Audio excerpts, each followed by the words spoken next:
എപ്പോഴും welcome to verse time, Malayalam verse time. ഇപ്പോൾ ഒരു വാക്യം നമുക്ക് ധ്യാനിക്കാം.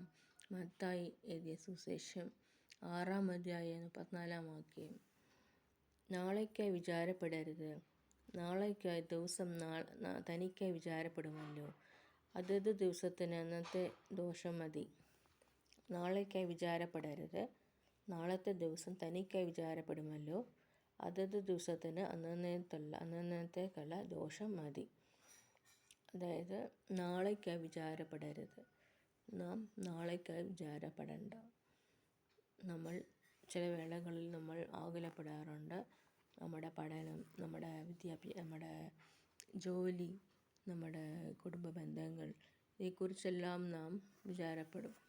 മക്കളെക്കുറിച്ച് ഓർക്കുന്ന കാര്യങ്ങൾ, ഇതൊക്കെ വിചാരപ്പെടുന്നു. ഇപ്പം ബൈബിൾ പറയുന്നു, അന്നന്ന് ദോഷം മതി, വിചാരപ്പെടേണ്ട എന്നാണ്.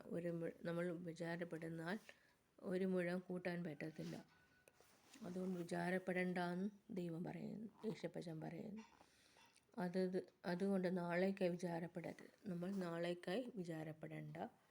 ദൈവം ആ കാര്യം കരുതും. എനിക്ക് വേണ്ടി കരുതുന്ന കർത്താവ്. അബ്രഹാമിന് ഇസാക്കിന് യാഗം കഴിപ്പിക്കാൻ പോയപ്പോൾ കുഞ്ഞാടിനെ കരുതി. അതുപോലെ കരുതുന്ന ഒരു കർത്താവ്, നമ്മൾക്കായി കരുതുന്ന കർത്താവുണ്ട്. നമ്മൾക്ക് വേണ്ടി എല്ലാം ഓർത്തിരിക്കുന്ന കർത്താവ് നമ്മൾക്ക് വേണ്ടി പണിയും.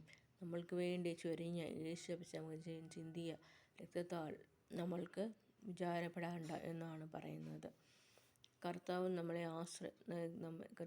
നമ്മളെ ആശ്രയമാക്കിക്കൊള്ളാം. യേശുപ്പച്ചനെ നമ്മുടെ ആശ്രയമാക്കിക്കൊള്ളുമ്പോൾ നാം വിചാരപ്പെടുന്നില്ല. നാം ആകുലപ്പെടേണ്ട, നീതിക്കായി വിചാരപ്പെടേണ്ട.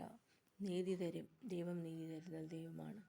നമ്മളെ അനുഗ്രഹിക്കുന്ന കർത്താവാണ്. അതിന് മുൻപിലത്തെ വാക്യം, മുൻപേ അവൻ്റെ രാജ്യവും നീതിയും അന്വേഷിപ്പീൻ, അതോടുകൂടെ ഇതൊക്കെ നിങ്ങൾക്ക് കിട്ടും. നമ്മൾ മുൻപേ അവൻ്റെ രാജ്യവും നീതി അന്വേഷിക്കുമ്പോൾ നമ്മൾക്കെല്ലാം കിട്ടുന്നതാണ്. മുൻപേ അവൻ്റെ രാജ്യവും നീതി അന്വേഷിക്കാനുള്ള ഒരു ആഗ്രഹം നമ്മുടെ ജീവിതത്തിൽ വരുമാറാകട്ടെ. അതുകൊണ്ട് നാളേക്കായി വിചാരപ്പെടരുത്, നാളത്തെ ദിവസം തനിക്കായി വിചാരപ്പെടുമല്ലോ, അതത് ദിവസത്തിന് അന്നത്തെ ദോഷം മതി. ദോഷം ഒന്നും വരാതെ നമ്മളെ പരിപാലിക്കും. ഓരോ ദോഷവും തട്ടാതെ വണ്ണം അവൻ എന്നെ പരിപാലിക്കും. യഹോവ എൻ്റെ പരിപാലകൻ, യഹോവ എൻ്റെ ജീവൻ്റെ ബലം, ഞാൻ ആരെ പേടിക്കും. യഹോവ എനിക്ക് വേണ്ടി കരുതുന്ന കർത്താവെന്ന് നമുക്ക് പറയുവാൻ ഇടയാകട്ടെ.